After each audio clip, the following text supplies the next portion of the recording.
ಈ ಚಾನಲನ್ನು ಲೈಕ್ ಮಾಡಿ, ಸಬ್ಸ್ಕ್ರೈಬ್ ಮಾಡಿ.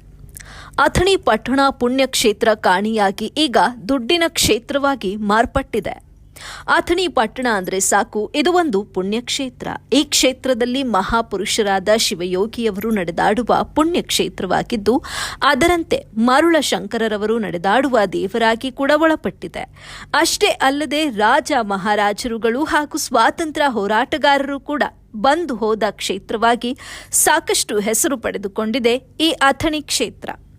ಆದರೆ ಇವತ್ತಿನ ದಿನಗಳಲ್ಲಿ ಈ ಕ್ಷೇತ್ರದಲ್ಲಿ ಎಲ್ಲಿ ನೋಡಿದ್ರಲ್ಲೂ ಕೂಡ ಕೇವಲ ವಂಚನೆಗಳು, ದುಡ್ಡಿನ ದುರಾಸೆ, ದೇವಸ್ಥಾನದ ಹೆಸರಿನಲ್ಲಿ ಹಣವನ್ನು ದೋಚಿಕೊಳ್ಳುವ ಕೆಲವು ನಾಲಾಯಕ ಅಧಿಕಾರಿಗಳು, ಮಹಾಪುರುಷರ ಹೆಸರಿನಲ್ಲಿ ದುಡ್ಡು ತಿನ್ನುವ ಕೆಲ ನಾಲಾಯಕ ಅಧಿಕಾರಿಗಳು, ಹಲವಾರು ಜನಪ್ರತಿನಿಧಿಗಳ ಚದುರಂಗಿ ಆಟಗಳು ಇಲ್ಲಿವೆ.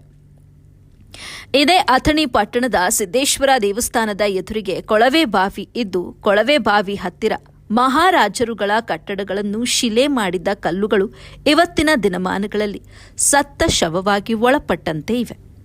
ಇದನ್ನ ನೋಡಿಕೊಳ್ಳುವವರೂ ಇಲ್ಲ, ಕೇಳುವವರೂ ಇಲ್ಲ. ಅವರು ಇದ್ದಾರಾ ಅಥವಾ ಸತ್ತು ಹೋಗಿದ್ದಾರಾ ಎಂಬುದು ದೇವಸ್ಥಾನಕ್ಕೆ ಬರುವ ಸಾರ್ವಜನಿಕರಲ್ಲಿ ಪ್ರಶ್ನೆ ಮೂಡಿದೆ. ನಮ್ಮ ಪುಣ್ಯಕ್ಷೇತ್ರ ನಾಡು ಅಂದರೆ ಬಹುಕಾಲಗಳ ಹಿಂದೆ ಹೆಸರನ್ನು ಪಡೆದುಕೊಂಡ ಪುಣ್ಯಕ್ಷೇತ್ರವಾಗಿ ಒಳಪಟ್ಟಿರುತ್ತದೆ.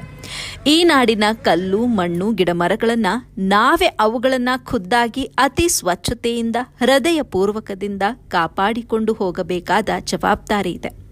ಇವು ಮುಂದಿನ ದಿನಮಾನಗಳಲ್ಲಿ ಮುಂದಿನ ಯುವ ಪೀಳಿಗೆಗೆ ಇವೇ ಒಂದು ಆಧಾರ ಸ್ತಂಭ ಶಿಲೆಯನ್ನ ತೋರಿಸಿಕೊಡುವ ಪುಣ್ಯಕ್ಷೇತ್ರ ಆಗಬೇಕು ಎನ್ನುವುದು ಇಂದಿನ ಯುವಕರ ಕೂಗಾಗಿದೆ.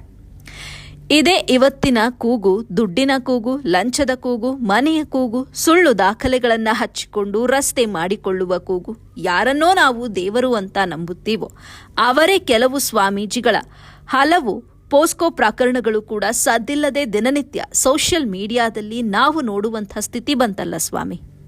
ನಮ್ಮ ದೇಶದ ಭಗವದ್ಗೀತೆಯನ್ನ ಎಲ್ಲಾದರೂ ಒಂದು ಬಾರಿ ಹಿಂದೆ ತಿರುಗಿ ನೋಡಿದ್ರೆ ನಾವು ಮತ್ತು ನಾಡು ಅಪಾರವಾದುದು. ಅಥಣಿ ತಾಲೂಕಿನಲ್ಲಿ ಒಟ್ಟು 34 ಇಲಾಖೆಗಳಿದ್ದು, ಈ ಇಲಾಖೆಯಲ್ಲಿ ಹಳೆ ಕಟ್ಟಡಗಳನ್ನು ಇಟ್ಟುಕೊಳ್ಳುವ ಇಲಾಖೆ ಹೆಸರು ರಂಗಮಂದಿರ ಅಂತ ಇದ್ದು, ಈ ಇಲಾಖೆಯಲ್ಲಿ ಮಹಾಪುರುಷರ ಕಟ್ಟದ ಜಾಗದಲ್ಲಿ ಕೆಲವು ಕಲ್ಲುಗಳು, ಅವರ ಸಾಭರಣಗಳು, ದೇವಸ್ಥಾನಗಳ ಶಿಖರದ ಕಲ್ಲುಗಳನ್ನು ರಂಗಮಂದಿರದಲ್ಲಿ ಇಟ್ಕೊಳ್ಬೇಕು. ಯಾಕಂದ್ರೆ ಇವು ಬರುವ ಮುಂದಿನ ದಿನಗಳಲ್ಲಿ ಯುವ ಪೀಳಿಗೆಗಳಿಗೆ ಮಾಹಿತಿ ನೀಡಲು, ನೋಡಿಕೊಳ್ಳಲು ಇಟ್ಟುಕೊಳ್ಳಬೇಕು ಅಂತ ಸರ್ಕಾರ ಘೋಷಣೆ ಮಾಡಿದ್ರೂ ಕೂಡ ಅದೇ ಇವತ್ತಿನ ಘೋಷಣೆ ಕಸದ ಡಬ್ಬಿಯಲ್ಲಿ ಇದ್ದಂತಾಗಿದೆ.